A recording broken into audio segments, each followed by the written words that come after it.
Mr. Barletta from Pennsylvania. Thank you, Mr. Chairman. And we're trying to deal with this on a federal level, but Mr. Governor, as a mayor of Hazleton for 11 years, I saw firsthand what a burden illegal immigration has on local government. When I saw our population grow by 50%, but our tax revenue stayed the same, realizing we had an illegal immigration problem, the quality of services suffered.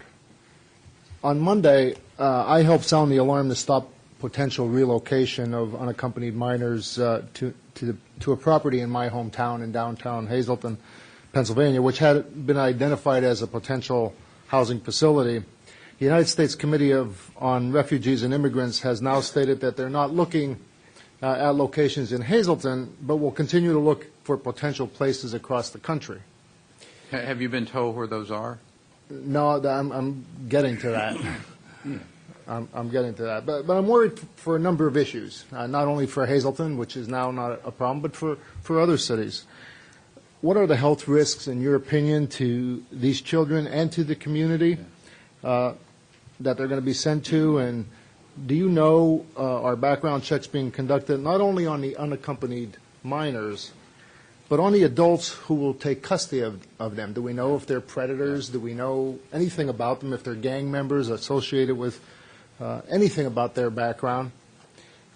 How long will the minors remain in the United States, and what impacts will there be on our public schools and other public services, including our health care providers? These are all local issues, real issues that small governments have to deal with. Can you speak on that based on your experience? I think those are all very legitimate and appropriate questions for people in the other 49 states as well. And the reason I ask you that, Congressman, is because I don't think our government is being forthright, being transparent in the process that's going on. I think we've seen the reaction in Georgia, in California, in Pennsylvania, and I think you're going to see that in a lot of places across the country. And again,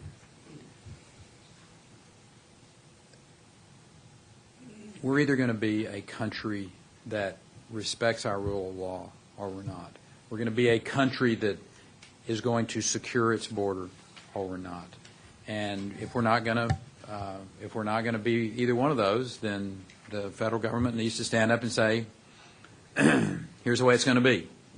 And my instincts are that the American people are not going to be particularly happy about that. They do want this to be addressed. They want it to be addressed thoughtfully. But securing this border is, until that is done,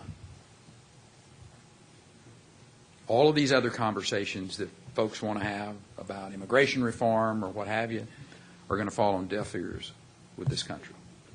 That's my perspective of when I go and talk to people across the United States.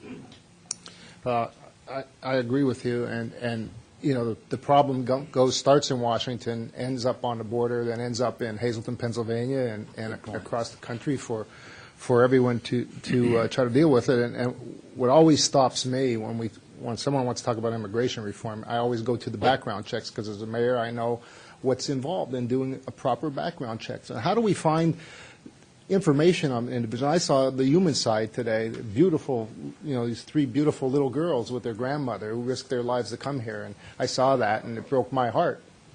But there's also the realist in me who also saw others, again, who could be here not for good reasons. And that's the ones I'm concerned about, because there will be innocent Americans every time who pay that price. And if we don't do the due diligence to make sure that we are not allowing people into this country that will harm Americans, which I believe is our first priority of government, is to protect the American people, then we're not doing our job. And that's where it stops for me. And I'm not convinced that we know enough about the children that are here.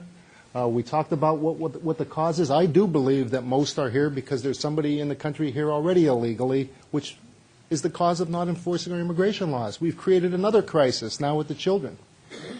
So I want to thank you for coming and your perspective.